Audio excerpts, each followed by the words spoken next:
தமிழ்நாடு அமைச்சரவை பட்டியல் வரிசை எண் 32 இருப்பவர் டிஆர்பி ராஜா. டிஆர் பாலுடைய மகன். திருவாரூர் மாவட்டம் மன்னார்குடி சட்டமன்ற தொகுதியிலிருந்து தேர்வு செய்யப்பட்டவர். ஏற்கனவே 2011, 2016, 2021 அப்படி 3 முறை அந்த இடத்துல நின்று வெற்றி வாய்ப்பை பெற்றவர். அதில் 2 முறை அதிமுக வேட்பாளர் சிவா ராஜமாணிக்கத்தை எதிர்த்து அவர் வெற்றி பெற்றிருக்காரு. 2026 எதிர்வரும் 2026லையும் அவர் தான் அந்த தொகுதியில் நிற்க போகிறாரு. அவர் வசம் தொழிலாளர் நலத்துறை, தொழில்கள் துறையை தான் அவர் கையாளுறாரு.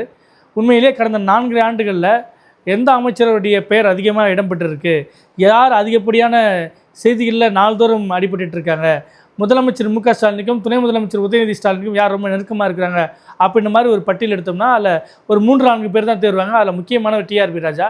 சமீபத்தில் கூட தூத்துக்குடி மாவட்டத்தில் 10,000 கோடிக்கு அதிகமான மதிப்பீட்டில் அந்த வின்ஃபாஸ்ட் கார் தொழிற்சாலை உற்பத்தியை முதலமைச்சர் தொடங்கி வச்சு பேசும்போது டிஆர்பி ராஜாவை ரொம்பவே வியப்பாக குறிப்பிட்டு பேசினார்.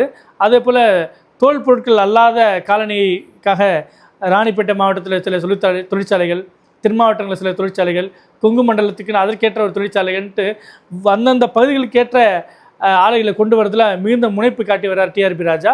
அவர் திமுகவுடைய தகவல் தொழில்நுட்பத்துடைய ஒரு பிரிவுடைய நிர்வாகியாகவும் இருக்கார். அந்த வகையில் ரொம்ப ஆக்டிவான ஒரு மெம்பர். அப்படி பார்க்கும்போது மன்னார்குடியில் அந்த இடத்துல திமுக யாருன்னா வெற்றி பெறுவாங்க. குறிப்பாக டிஆர் பாலு மகனான டிஆர்பி ராஜா அந்த வெற்றியின் பாதையில் தான் பயணிக்கிறாரு.